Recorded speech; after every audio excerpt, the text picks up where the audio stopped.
माता का जो पूजन का विधान है, उस विधान में कोई गर्म चीज की महत्वता नहीं है क्या? कोई गर्म चीज की महत्वता? फिर भी दुनिया के लोग अपनी बुद्धि लगाकर माता की जब पूजन करने जाते हैं तो वहां अगरबत्ती भी जलाते हैं और दिया भी जलाते हैं। अब एक तरफ तो तुम माता को ठंडा पानी का भोग लगा रही हो, एक तरफ तो ठंडा भोजन चढ़ा रही हो, एक तरफ तो ठंडे का प्रयास कर रही हो, और ऊपर से माता को तुम दिया लगाकर अगरबत्ती लगाकर तुम माता को सम्मुख में गर्म तत्व को प्रदान कर रही हो। और फिर आकर कहती हो कि मेरा बच्चा क्यों बीमार पड़ता है, मेरे पति को आगे बार बार ये कष्ट क्यों आता है, घर में लोग चिड़चिड़े क्यों हो जाते हैं, घर में लोग क्लेश क्यों करते हैं, आखिर कारण क्या है? तो कारण तो तुम खुद हो कि जो चीज लिखी है वो ना करते हुए दुनिया जो कर रही है तुम वो करना चाहते हो। तुम भगवान की पूजन उस विधान से नहीं करना चाहते जो विधान शास्त्रों में।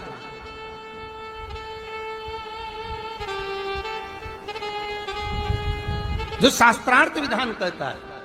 महाराज, शीतला माता की पूजन में कहीं ऐसा लिखा है कि तुम दिया लगाना, अगरबत्ती लगाना? शीतला माता की पूजन में लिखा है एक लोटा पानी लेना, उस जल में पुष्प आदि लेकर माता को ठंडा भोजन का सुंदर भाव से माता का स्नान कराकर पूजन करना, अर्चना करना, कुंकू चावल रोली मोली जो चढ़ा सकते हो, चुनड़ी वस्त्र आदि जो चढ़ाना हो चढ़ाओ। पर यह नहीं लिखा कि तुम दिया भी लगाना कि अगरबत्ती भी लगाना, क्योंकि गर्म तत्व वहां चाहिए माता।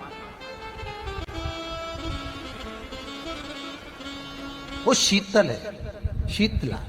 और अगर तुम दिया लगा भी रहे हो, मान लो दिया अगर तुम लगा भी रहे हो तो उसके सम्मुख ना लगे, उससे दूर, बहुत दूर।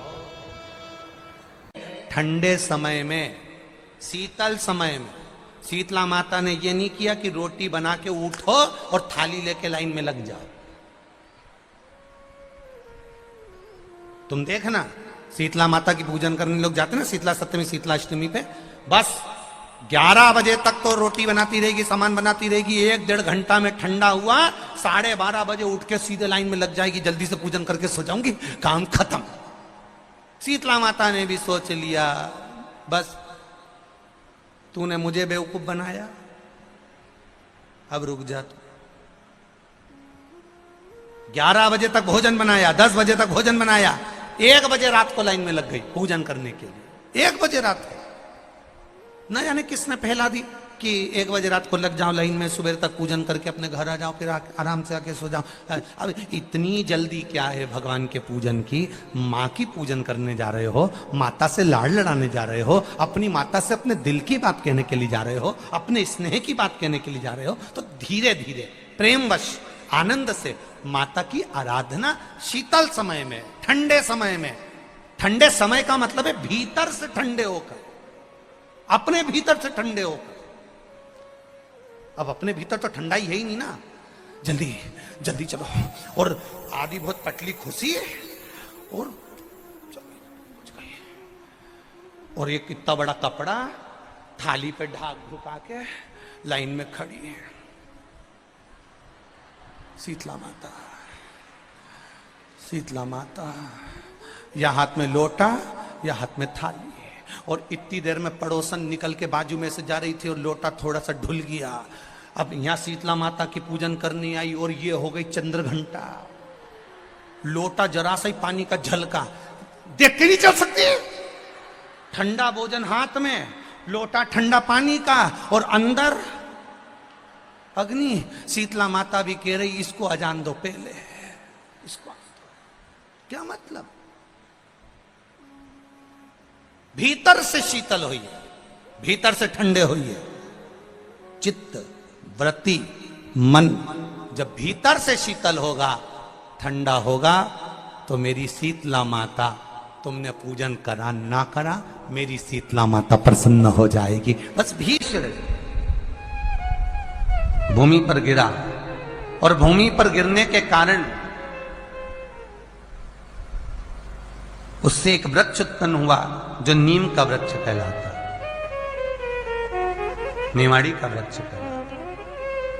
इसलिए साउथ में, दक्षिण में नीम के वृक्ष को स्वयं देवी का प्रतिबिंब माना जाता है। नीम के वृक्ष को स्वयं माता का प्रागट्य उत्सव माना जाता है। नीम के वृक्ष को कि स्वयं देवी का भाव वर्णित किया जाता है। और बहुत सुंदर बात है महाराज जी, जिसके शरीर में माता निकल गई हो, दाने दाने पड़ गए हो पूरे शरीर में, बुखार भी बहुत तेज आ रहा हो और पूरे शरीर में माता जी निकल गई हो, एक लोटा पानी जिसके शरीर में माता जी निकली है उसके पास में रख दो और वो पानी उठाकर नीम के पेड़ में उस व्यक्ति के ऊपर से 7 बार उतार के नीम के पेड़ में डाल दो। 3 दिन के अंदर उसकी माता जो शरीर में निकली हुई है, दाने दाने पड़े हुए हैं, जो बुखार बहुत तेज आ रहा है, उसमें धीरे धीरे आराम मिलना प्रारंभ हो जाता है। यहां तक शास्त्र कहता है कि किसी व्यक्ति को अचानक बहुत तेज बीमार आ गया, बहुत तेज बुखार आ गया, या एकदम, हम तो यहां तक कहेंगे कि ये वायरस चल रहा है, महामारी चल रही है और कंठ में भी आपको अगर जलन पड़ रही है, कंठ रुक रहा है, बुखार बहुत तेज आ रहा है, शरीर में ताप है, डॉक्टर को दिखाओ मना नहीं है, सब कुछ करो मना नहीं है, पर 1 लोटा पानी अपने ऊपर से उतार कर 21 बार नीम के पेड़ में ले जाकर नाम गोत्र बोलकर डाल दीजिए और नीम के पेड़ के नीचे की मिट्टी को अपने कंठ पर लगा लीजिए। 20 से 25 मिनट बाद आपको आराम लगना प्रारंभ हो जाएगा। ये उमा देवी है। जगह की मिट्टी काया के रोग को ठीक कर देती है महाराज। अगर किसी व्यक्ति को चर्म रोग हो गया, कुष्ठ रोग हो गया, चमड़ी सफेद पड़ गई, रोग समाप्त नहीं हो रहा, बढ़ते जा रहा है, औषधियां आपने बहुत कर ली, तो 3 जगह की मिट्टी आपको फल प्रदान करेगी। पहला, सूर्य कुंड की मिट्टी। स्कंद पुराण सूर्य कुंड कहां पर है? तो कहा दतिया और झांसी के बीच में सूर्य कुंड निवास करता है। उस सूर्य कुंड की मिट्टी को लाकर जिस व्यक्ति को कुष्ठ रोग हो गया हो, शरीर की चमड़ी सफेद पड़ गई हो, स्कंद पुराण कहती है सूर्य कुंड की मृदा लगा लेने से 5 से 7 दिन में रोग समाप्त होने लगता है महाराज। पर सूर्य को सर्वाधिक प्रियता क्या?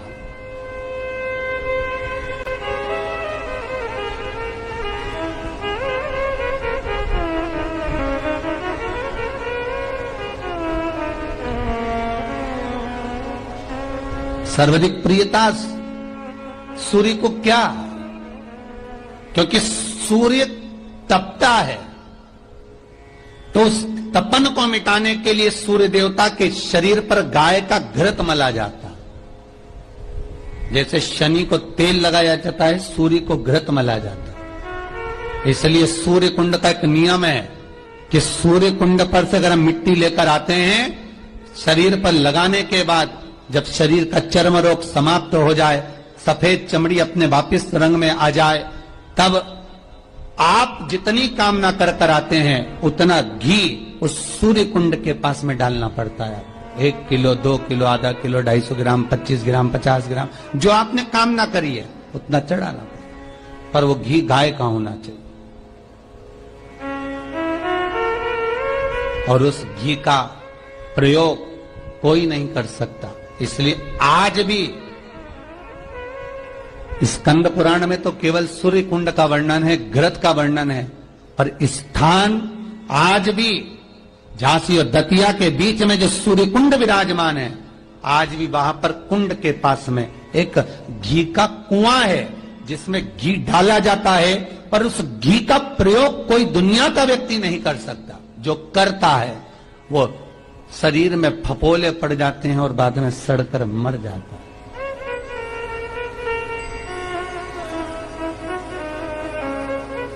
घृत है, पर गंध नहीं, घृत है।